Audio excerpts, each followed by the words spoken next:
Welcome to episode 3 of the Motorcar Marketing Podcast. I'm Ashley Myers with MotorcarMarketing.com. In this episode's main segment, I'm going to be interviewing Dennis Wagner. Dennis started out as a car salesman and worked his way up to managing multi-store dealerships. He's been hired to come in and fix dealerships and get them back on track. He's got a ton of great tips, war stories, and useful information for anyone working in the car business, from the salesmen on the front lines all the way up to the sales managers and even general managers. So stay tuned for that. If you find this episode valuable, please help us out by giving us a review in iTunes or leaving a comment on YouTube or retweeting the podcast on Twitter or liking it on Facebook. These social media shares really do help spread the word about the podcast. If you have any questions or comments, feel free to send us an email at info@motorcarmarketing.com. I want to improve this podcast, so some honest, constructive feedback is very much appreciated. A couple of quick notes. Any websites or links that I mention in the podcast can be found on the blog in the show notes. I also publish a transcript with every episode in case you'd rather read the show or look at something later on. You can find all the podcast show notes at www.motorcarmarketing.com/podcasts. If you'd like to get our free guide, Selling More Cars on Craigslist, just go to www.motorcarmarketing.com and put in your name and email address into the form in the sidebar. This guide goes through all the recent Craigslist changes and shows you some actual statistics from dealerships who post heavily on Craigslist, both now and last year before the big changes were rolled out. So if you're wondering if you should still be posting on Craigslist or wondering how to get more value out of your Craigslist ads, definitely check out this free video. So now let's get into the main segment. Today I'm interviewing Dennis Wagner. He's a burst of energy and has great insight into the car business. Here is the interview. Welcome, Dennis, to the Motorcar Marketing Podcast. I really appreciate you coming on the show. Thanks, Ashley. I appreciate you having me. Thank you. Yeah, thanks for coming on. So to start out, I wonder if you can give us a quick overview of your career and how you got into the auto industry. Not exactly sure if I can make it real quick because it's been a long time, but my family was in the automotive industry when I was a young child. Mm-hmm. So I pretty much grew up in the used car end of it, used car business, from early memories I can remember back to when I was 6 or 7 years old, all the way up. Sold my first car when I was 10 years old with the help of my uncle, which is a pretty good accomplishment. I don't know a whole lot of people that can say that. And I grew from there, and I really started to flourish. But I'm originally from a very small town in southeastern Kentucky. Mm-hmm. The opportunities there aren't as vast as they are in a larger market. Sure. So I decided to head north a little bit to Lexington, Kentucky, and that's where my career absolutely exploded. Huh, okay. Everybody from down home told me that you can't do it. You won't succeed on the big stage. But I not only succeeded, I've thrived ever since. And that's something I'm very proud of. Yeah, sure. So maybe you can give us some specifics. What exactly did you do? When you say your career exploded, what does that actually mean? Well, when I came up here when I came to Lexington, Kentucky, I got a job at the biggest buy here, pay here / used car dealer in the state of Kentucky, and they had a mandatory 2-week training period that you have to go through, and a lot of places still do it. Mm-hmm. They knew that I'd been in the automotive industry pretty much all of my life. I grew up in it, but it was still, they have techniques and training techniques and sources and things. They do things a little bit differently than what we would do down there. So I said, not a problem. I went through their training class. And I actually was one of the few that paid attention. Mm-hmm. And I absorbed the knowledge just like a sponge. They let us hit the sales floor. There was about 2.5 weeks left in the month. And I sold about 22 cars in the last 2.5 weeks of the month. Wow. And I won Salesman of the Month. I was very proud of that. My first couple of weeks in the business at a big store. Uh-huh. And I did really well. And from there,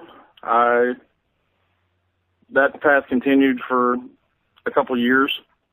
And then when good news travels fast, as they say in the automotive industry, And when people start hearing that you're doing great things, they want to get to know you. They want to know more about you, and more opportunities become available. So I moved up to being a sales manager. But one of the biggest things that I had an advantage over most is, and my dad and my uncle, as well as their friend, which was the owner at the Buy Here Pay Here dealership, instilled in my head. Every sales manager in the automotive industry, if you do not know finance, that's the first thing you have to learn in the automotive industry if you're going to manage above, if you're going to be more than a salesperson. You have to learn F&I inside and out. Finance and insurance is the backbone of the automotive industry. That's where the money comes from. They are the gatekeeper. So I learned that inside and out before jumping up to sales manager, and that gave me a huge leg up, and it has to this very day. Because most people do not know anything about it. They can sit and they're pretty good with numbers, but in today's market, that's not good enough. You have to be more of a hybrid version of a sales manager. You have to know how to do everything in order to be successful. Sure. So let's keep just specific to your story. So you were a sales manager for a while, and then what was your next move after that? I've always been a very, very knowledgeable used car guy. That's probably my niche, is the used car market. Very strong knowledge of it. And as we discussed a little bit off the air, I not only have sold cars, thousands of cars over my career, I build cars by hand. So I'm very knowledgeable to the mechanics of the vehicle. And that gives you once again, a leg up on the competition, because most car dealers, they're used car managers, used car director, and that was my next step up in the business, was taking over the used car department for a dealer group. When you take over that, it's huge responsibility, because I was providing inventory, good quality inventory, because if you don't provide good quality inventory, then you don't last very long in that gig. Yeah, sure. The auctions usually start about 9:30. I would pull off a run list the night before, and I would go through, and I still do to this day. I'll highlight the stuff that I'm interested in. I'll pull Carfaxes, so on and so forth, because I'll have book values. I'll write a number down beside of it, pretty close to what I want to pay for it. If it doesn't get close to that, you have to let it go. Yeah. And it works. But I'll show up at 7 o'clock when the auction starts at 9:30, and I put my hands on every one of those cars. Just because the picture looks good doesn't mean that all the power windows don't work in that car that's out of warranty, and it might be a Jaguar, and it might cost you $2,000 to fix that. $2,000 in repairs on an automobile like that can price you right out of the market. So you have to be very careful with that stuff. So let's go through kind of the whole gamut of an auto dealer and selling cars. Let's start out with some tips for salespeople. Obviously, you were successful at selling cars, so maybe you just have a list of 2 or 3, real good tips that a new salesman could use to sell more cars every month. The biggest thing that I have always stressed, and I did it to myself, I held myself accountable. Every day, every month, every day, every week, every month. Write yourself out a plan of your goals and put it in writing, because if it's not in writing, it's not real. You're not looking at it.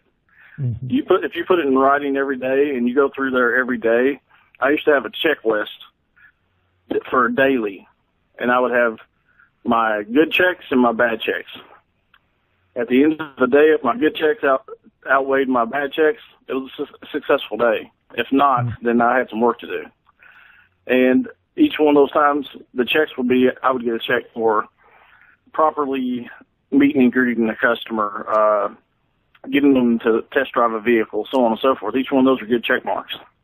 If I let a customer walk without a TO, which I didn't do, I only did that once or twice in my career because my manager was really tough. He told me the next time that I did it, I could go with him. So I didn't do that any further. He said, you might need to turn your demo in and get rid of those folks, because you're not going to be working there anymore if you do that. Yeah. So I learned. So this is a self-imposed thing. No, this isn't something your manager was saying, do this checkbox every day. This was something you just decided to do just to make sure that you were doing the proper things to sell more cars. Absolutely. Okay. And that absolutely, if you hold yourself accountable, your manager is, they will hold you accountable. But if you hold yourself accountable, you teach yourself self-discipline, and it goes a long ways. Your positive mental attitude. I cannot stress that enough. I don't care if you've been in the biggest fight in the world with your wife, or you're disappointed about not getting a promotion, whatever. You have to come to work with a positive mental attitude. And the way that I did that each and every day is I would do what they call a checkup from the neck up. I'm sure you've heard that phrase before, and everybody will giggle when they hear that one. It's an old one. But every morning in the mirror, when I was standing there getting ready, I would sit there and I would tell myself, "You're the man. You're the best." And you have to believe that. If you do not believe in yourself, no one else will ever believe in you. But you do your checkup from the neck up. You build yourself up. You get pumped up for the day, and then when you hit the lot, it's on. You're like a caged tiger that they've turned loose with positivity. And a positive mental attitude goes a long ways, because people can tell even over the phone, or if you're in a negative mindset. When you answer the phone, one of the things that I tell people to do before they answer the phone is they better answer the phone with a smile on their face. Because if they don't, the customers can tell. And a positive reaction or positive action causes a positive reaction. If you have a negative action, it's going to get a negative reaction. So be positive. It's easy. Yeah. Have fun at what you're doing. So are there some common mistakes that you see salespeople making? Obviously, other than having a negative attitude, are there some sort of common mistakes that you see salesmen make, and how can they fix those mistakes? One of the biggest problems I see that salespeople make in today's market, and it's nationwide, so I travel around a lot doing training and meeting with one-on-ones with people, some friends that I've developed over the years. And one of the biggest problems that I see, you have to know your inventory in this business. You have to know your inventory as well as your product. Every salesperson, if you should be certified and should know their product inside and out, as well as what I did each and every day.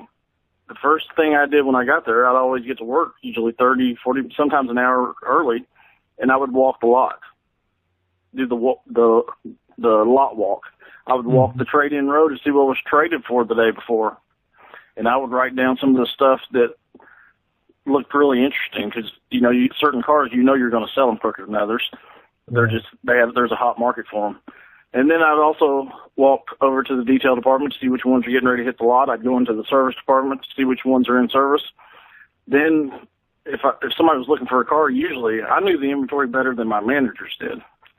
So if somebody was looking for a car, I knew where it was, if it was ready, exactly what needed to be done to it, and usually what was done in service to it. I stayed on top of it. That is so important.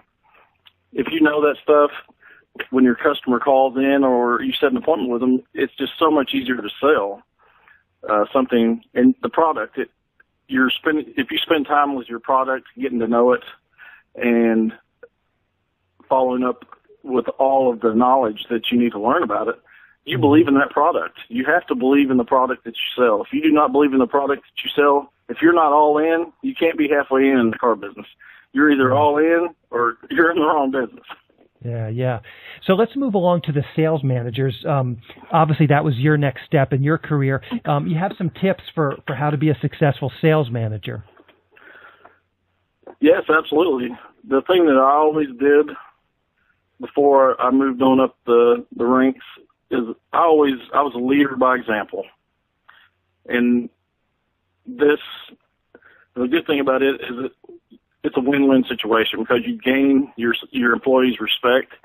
The guys that just point and tell them what to do, the salespeople do not. and I promise you when I say this, they do not respect their managers. And a fact that a lot of people don't know is that 1 in 3 people in the automotive industry, and these sales managers need to take a look at their employees, at their sales floor. 1 in 3 people on your sales force is thinking of leaving their job. And the reason is due to poor management. Mm-hmm. You have to lead by example. You don't ever tell anyone to do anything that you wouldn't want to do yourself. When I was a sales manager, I would not only tell them what to do, I would tell them what we were going to do, and then we would go do it together. Mm-hmm. So therefore, they would get to see me in action, and they gain so much respect for you by doing that, and they learn how you teach them how to do it the correct way the first time. Mm-hmm. If you teach them the correct way to do it the first time, the second time they might need a little help, but after a few times, they've got it. Mm-hmm. And they're a much better salesperson for it. Sure. And another thing that I see, I mean, it's just everywhere, is that when you go from sales to sales manager, it's a great honor. Some people make a little bit more money. I don't know. When I was selling cars, I made more money than managing because I sold a lot of cars. But that's just the natural escalation through the car business. Mm-hmm. But as long as your job title has sales in it, like sales manager, mm-hmm. That means that you're still a salesperson, yet you're a manager also. So you have to do everything the salesperson does and do it at a very high level. Plus, you have to be a leader and a manager of your people and keep them in a positive mindset at all times. Mm-hmm. So they will do their job at a very high level. And if you do that, you will be successful and that's the thing that a lot of people miss, is that if your salespeople are successful, then you will be successful. Your dealership will be successful.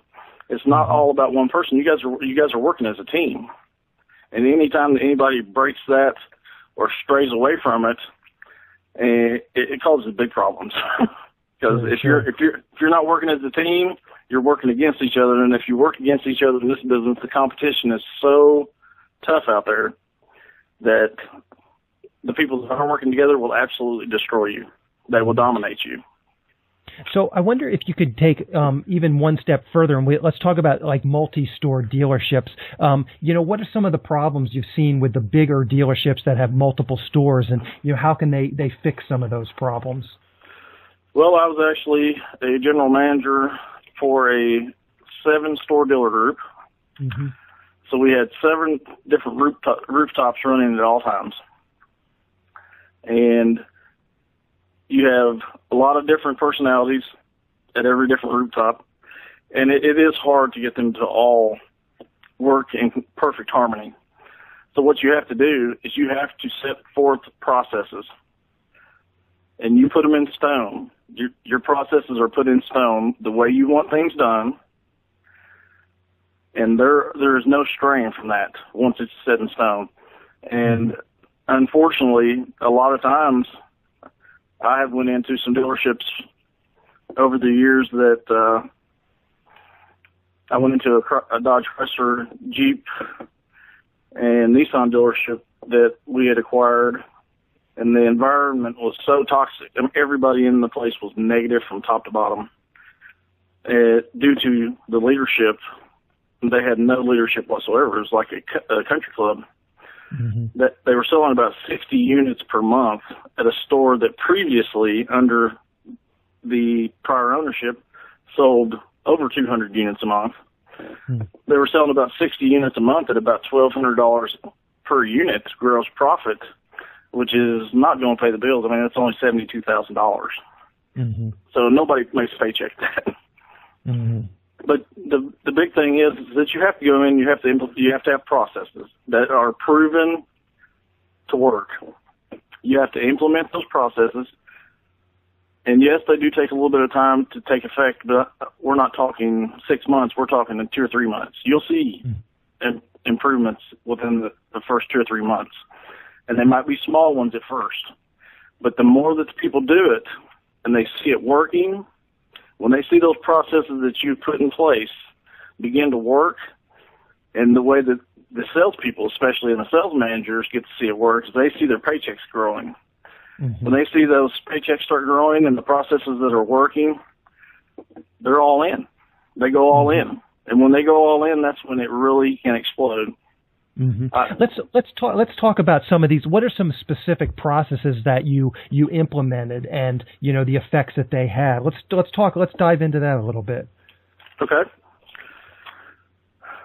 One of the biggest processes that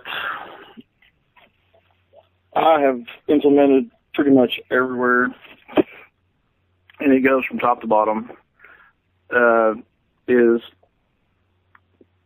meetings and continuous training. Those two do go hand in hand. Mm-hmm. A lot of the dealerships that are struggling, you'll find that they don't meet very often. Some of them, most dealerships that are successful meet 2 or 3 times a week, and the managers usually meet every day. Mm-hmm. So the managers know exactly what's going on at all times. They know what they need to do. The general manager can tell them, so on and so forth. They go over their salespeople performance to see how, if you've got a salesperson that's taken 100 ups and he's only sold 2 cars, and 10 write-ups and so on and so forth, that guy's struggling. Mm-hmm. So you need to reach out and touch him and do some one-on-ones with that person to try to get them reeled back in and get them back on board to be successful, or they're not going to make it. Because if they can't make a living for their family, then they're going to leave. And turnover in the United States, it costs the United States annually about $11 billion in employee turnover. Mm-hmm. But the meetings and the one-on-ones are one of the biggest things. Mm-hmm.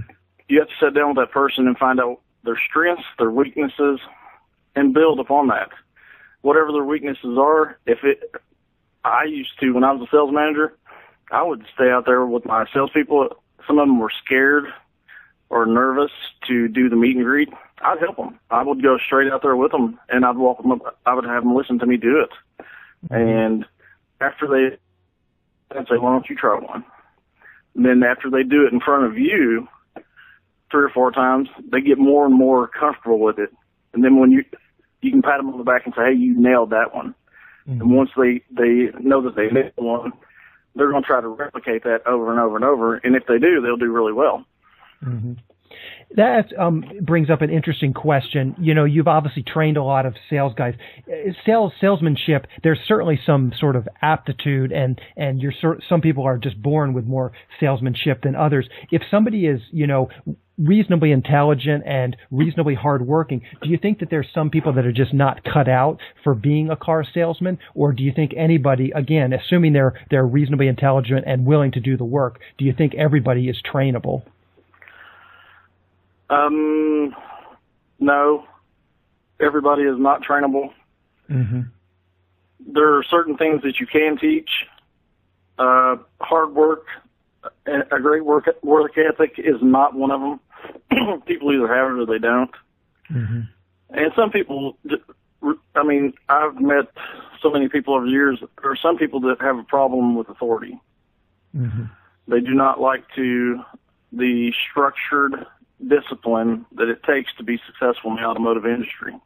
Mm-hmm. It's not, everybody says it, it's a hard job. People don't realize, they're like, well, they just sit around all day and they go out and talk to customers and they write with ink pens. Yes, that's part of it, but they're not there when you're out walking the inventory and you're moving the cars and you're doing all the other stuff. And it's mentally draining. It's such a mentally draining job. It's very, very hard. Mm-hmm. And most people do not realize that until they get into it, if they try it. And then when they do, they're like, this is 10 times harder than what I thought it was going to be. Yeah. But it sounds like more than salesmanship, it's really more about work ethic and willingness to do the work, from your perspective, at least. I can tell you this. When I started working at one of the big lots in Lexington, I was not as talented as the other guys. I did not have all the word tracks and so on and so forth that they had at the time, but I worked harder than they did, and that's why I beat them every month. Yeah. You can't teach work ethic. Work ethic, Yeah. I will take any day of the week. I will take 100 people that are willing to work hard and learn as they go over 100 people that are talented and are lazy. Mm-hmm. I'll take those people that are willing to learn that are brand new any day of the week. Yep. So, I wonder if there's, you gave us a great story about that, the dealership, the larger dealership, but I wonder if you can give us maybe another specific story about, a dealership that you came in, they had a lot of problems. Tell us about some of those problems and then how you fixed those problems. Probably I won't name any names. Probably. Yeah, sure. No, just generic. Yeah, it doesn't have to be any specific names, but specific problems is really good. I think people will get some real value out of that. Probably the biggest challenge that I've ever ran into, and it was a complete nightmare. I went into a very large Chevrolet GMC Buick. They had Pontiac back in the old days and Oldsmobile as well. They had 7 different franchises under 3 different roofs.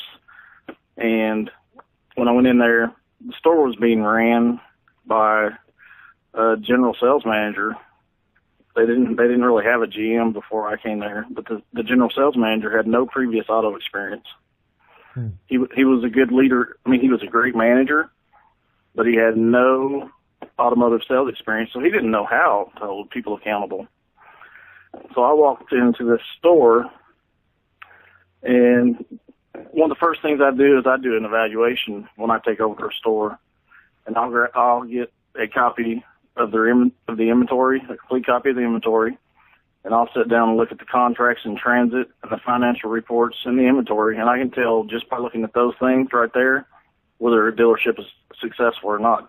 I can actually go on, if I'm talking to somebody about their dealership, I can go on their website and look at their vehicles, the used vehicles that they're keeping in stock, and I can tell the banks and the lenders that they're doing the most business with and how profitable they are just by looking at their inventory and the mileage, the year models, and so on and so forth. Mm-hmm. And all that comes with experience. But this store was being ran by a general sales manager that had no automotive sales experience. He had a couple special finance managers that did subprime financing that were really the ones that were running the whole place. And when I walked in there, I looked at the contracts in transit. I looked at the inventory. They had some inventory that had been in stock for 500 days, and that's just totally unacceptable. Yeah, wow. You want to keep your used car inventory on a 60-day or less term. If it gets over 60 days, you will lose money on it one way or the other. When you take it back to the auction, it doesn't go real well after it hits that 60-day mark.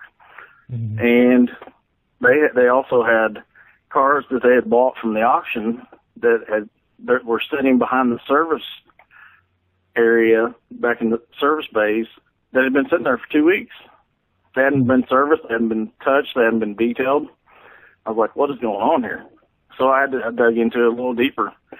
They had closed down their detail department and hired a mobile detail company to come along and do the cars, but they only came around once a month. Mm-hmm. And the service department, the general didn't know that he was supposed to check the cars into service. So when he got back from the auction, he just turned in the tickets to the ladies in the office, and they would set it up on the floor plan, and the cars would sit there until somebody decided that they wanted to sell it. They would go pick up that specific car and take it to the service department, and then have them service it, and they'd have to wait to have somebody come and detail it, or they would go back there and wash it themselves. The way I fixed that was really easy, and I do this at every place that I go, and I recommend it for everyone. From the time that you buy that vehicle to the time that it is delivered to your lot, it has 48 hours to go through service, be repaired, and ready to sell mechanically, and to be detailed. It has to be on your front line and ready to go within 48 hours. Mm-hmm. Every day that you wait, you're losing money. Those cars, I'm not sure if everybody knows this, but cars do not. If you look at your NADA book each month, the cars, they're not going up in value, they're declining. Now, there are specific vehicles that do every now and then go up in value. But as a whole, each month they go down in value. And what that affects is the amount of money the banks will loan on the vehicles. And the banks control our industry. I mean, they really do, because a very small percentage of people can afford to walk into your dealership and pay, just stroke a check and buy a vehicle.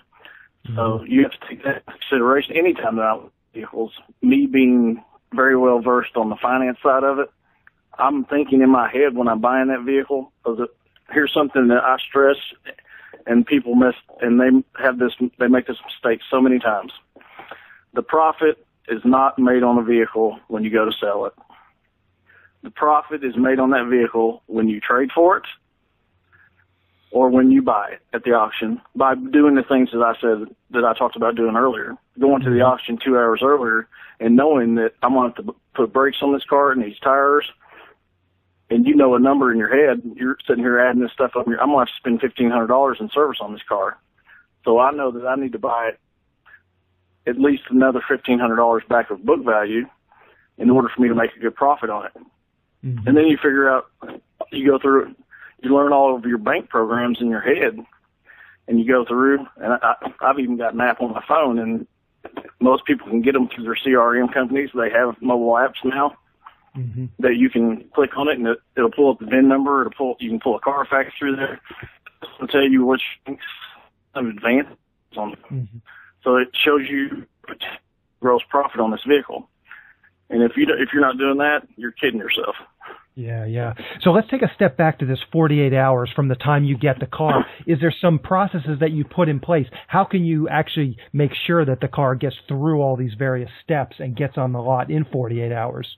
Well, what I did is I had a meeting with the service managers, and I had to there were 4 they called them lot porters, lot technicians, whatever, that were actually just out there moving the lot around. They would drive the van for the service people to take them to and from work and so on and so forth. I had to take 2 of those people temporarily until I could hire somebody and put them in the detail department. Mm-hmm. And I had a meeting with them, and I told them, this is what I expect, and it's not something that's impossible, because I've done it everywhere else that I've been, and every place can do it. Is it easy? Absolutely not. It takes a lot of discipline, and it takes you to hold them accountable. You have to be back there every day, numerous times each day, saying, hey, what's going on? What's up with this car? When's it going to be ready? Our 48 hours almost up. Mm-hmm. And as long as you have to get everybody to buy into that, and you create a culture of synergy. And if everybody is working towards one common goal, and that is that 48-hour window, if you get everybody to work towards that one common goal, it's easy. I mean, it just happens naturally. Mm-hmm. Now, if you have people that are bucking the system and they're not buying into that, then you're probably going to have to replace those people, because negativity, there is no place in the car business for negativity. Mm-hmm. I don't care what level it's at, from the people, from the operator that answers the phone to the very top. There's no place for negativity in the car business, because negativity creates negativity. It breeds. Yeah. And it is horrible. Once it starts, once you spew some of that negativity out, you can't pull it back in. Mm-hmm. So Dennis, you've been very generous with your time today. Let's go ahead and wrap this up. I wonder, what's the best way for people to kind of keep up with you and to follow what you're doing? Best way, anybody that wants to get in touch with me, they Google me. I'm all over Google. Everybody in the world knows my cell phone number. Okay. Also on Twitter, I'm at the Dennis Wagner. Just like it sounds, at the Dennis Wagner. Okay. And I'm sorry? I'll go ahead and I'll link to that. I'll put that in the show notes so people can link directly there. Do you have an email address too that you want to give out? I do. They can contact me I'll give them a couple. Mm-hmm. They can contact me at Dennis at Denny'sAutoSalesandService.com. Or they can contact me on my personal email. That's the one that I usually get the quickest because it's tied in directly to my phone. Okay. And that is Dennis Wagner 1974@gmail.com. Okay, perfect. So once again, Dennis, you've been very generous with your time. I really do appreciate it. This has been very enlightening. So I thank you very much for coming on the show. It's my pleasure, and I hope that this can help some dealerships out there sell more cars and do it more efficiently. And most importantly, make more profit. Yep, I think it definitely can. Sounds great. So, if you're currently looking for a high-quality auto dealer website, check out our sister site, motorcarsites.com. We offer high-quality auto dealer websites at very affordable price.